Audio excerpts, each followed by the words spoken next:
Walaupun dia meninggal di dalam Ka'bah, tetapi dia senantiasa mendapat murka dan tidak masuk surga.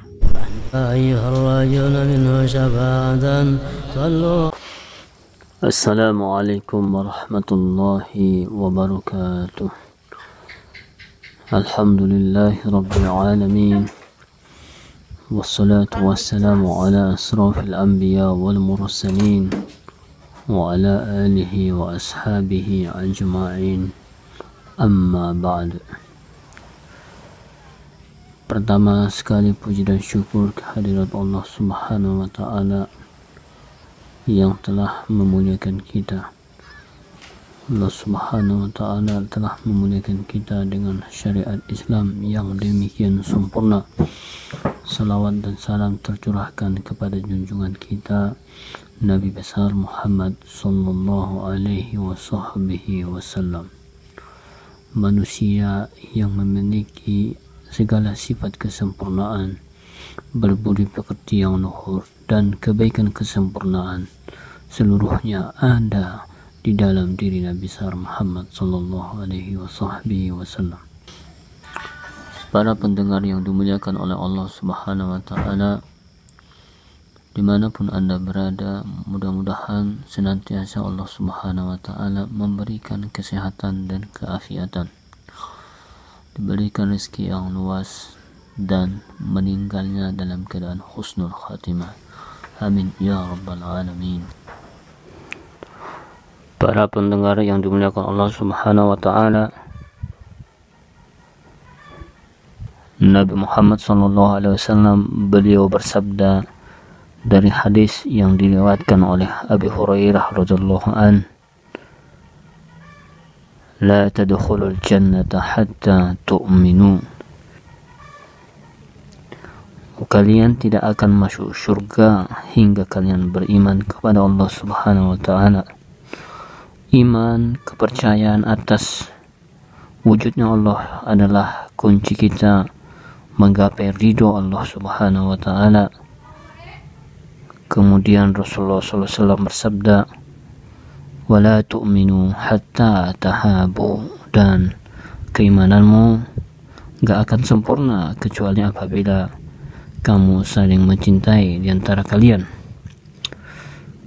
Cinta kerabat, cinta segenap umat baginda Muhammad SAW adalah bentuk dari kesempurnaan keimanan kita kepada Allah Subhanahu wa taala, dan itulah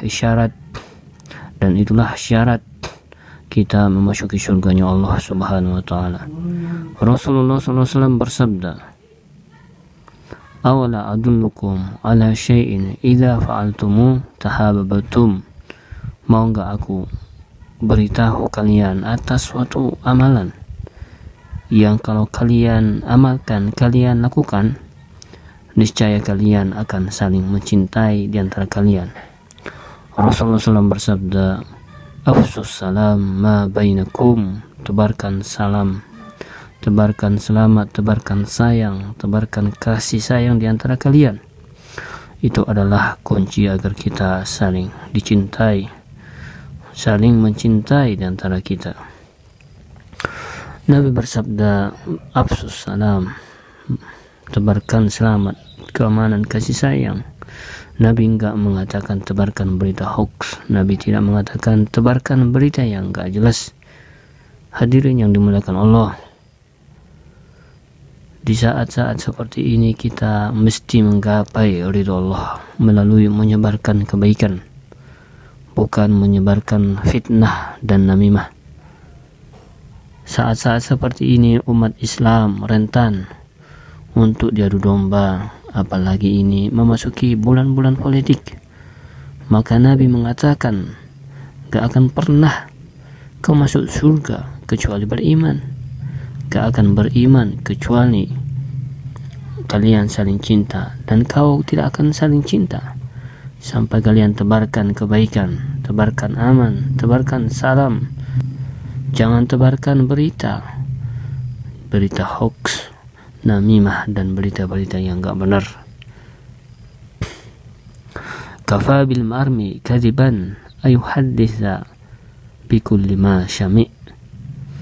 Rasulullah SAW beliau bersabda, cukup seseorang dikatakan pendusta, penipu, kalau dia menyebarkan berita yang cukup yang dia dengar dan tidak tahu kebenaran berita tersebut.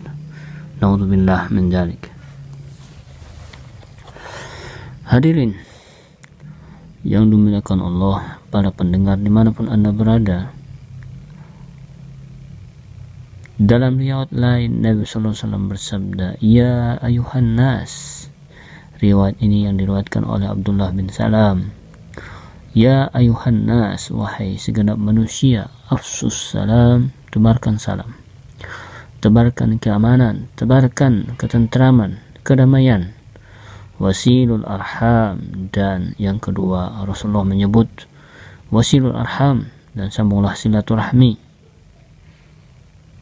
Saat ini, hari ini, hari yang tepat untuk kita saling memberi maaf satu dengan yang lainnya, khususnya kepada kerabat kita. Enggak ada kebaikan bagi seseorang pemutus silaturahmi. Maka itu, apabila ada rentan hubungan antara kita dengan kerabat kita, itulah saatnya kita memberi maaf dan meminta maaf. Di dalam Al-Quran, Allah Subhanahu wa Ta'ala tidak ada satu ayat pun yang memerintahkan kita minta maaf, tetapi semua ayat mengatakan berikan maaf. Allah Subhanahu wa Ta'ala berfirman, wa man 'afa wa aslaha fa ajruhu 'ala Allah. Barang siapa yang memaafkan dan damai, pahalanya dari Allah Subhanahu wa Ta'ala. Wala 'afina 'anil nas, dan orang-orang yang memaafkan. Selalu yang dipuji Allah adalah orang-orang yang memaafkan. Dari itu, mari saatnya kita untuk memaafkan silaturahmi di antara kita. Bahkan Rasulullah Shallallahu Alaihi Wasallam memberikan faedah dan manfaat silaturahmi yang demikian banyak. Sebagaimana beliau bersabda, man sallahu ayyumidda lahu fi umrih. Siapa-siapa yang ingin umurnya panjang dan berkah, wa wasi'alahu fir rizq, dan rezekinya luas dan berkah, wa yudfahu anhu maitatis su', dan meninggalnya husnul khotimah, falyattaqillah wal yasir rahimah, maka bertakwa kepada Allah dan sambunglah silaturahmi. Berarti mafhum mukhalafahnya, barang siapa yang ingin umurnya pendek, cepat mati, atau enggak barokah umurnya, barang siapa yang rezekinya sempit dan enggak barokah, barang siapa yang pengen mati dalam su'ul khotimah, putuslah silaturahmi di antara kalian. Maka dari itu benar-benar mesti kita renungkan akibat putus silaturahmi di antara kerabat. Apa keuntungannya, hadirin? Kalau karena cuman masalah warisan, berapa miliar warisan dibanding laknat Allah? Berapa untungnya warisan dibanding murkanya Allah Subhanahu wa Ta'ala? Nabi sallallahu alaihi wasallam jelas-jelas mengatakan, la yadkhulul jannata qati, tidak akan pernah masuk surga orang yang memutus silaturahmi. Dalam riwayat yang lain, inna rahmata la tanzil ala qaumin wa fihim qati'at rahim. Bahkan rahmat Allah, kasih sayang Allah enggak akan turun pada sekelompok kaum kalau ada seorang di dalam kaum itu yang memutus silaturahmi.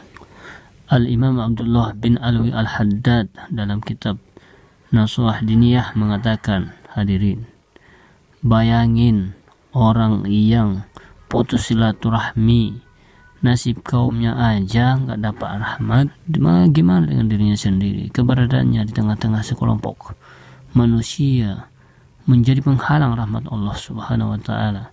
Bagaimana dengan nasib dirinya?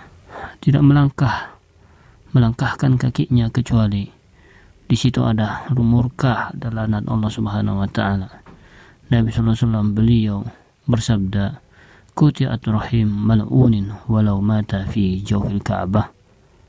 Orang yang memutuskan silaturahmi dengan kerabatnya dilaknat, dimurkai Allah, diusir dari rahmat Allah, walaupun matinya di tengah-tengah Ka'bah. Jangan lagi di masjid, di musola, di musuro, dalam sholat, atau dalam keadaan apapun yang kelihatannya kita melihatnya seperti orang yang husnul khotimah, akan tetapi dia memutus silaturahmi, maka orang tersebut termasuk yang mendapat murka dan laknatnya Allah Subhanahu wa taala. Naudzubillah min dzalik. Para pendengar yang dimuliakan Allah Subhanahu wa taala, marilah kita berniat dari saat ini untuk senantiasa kita jangan sampai kita orang yang membuat kegaduhan di dalam masyarakat. Kita hindarkan ego kita, jangan sampai kita yang menjadi orang-orang yang mengadu domba. Jangan sampai kita menjadi sebab putus silaturahmi, akan tetapi marilah kita senantiasa menyambung silaturahmi. Terima kasih sudah menonton. Jangan lupa like, subscribe, dan share.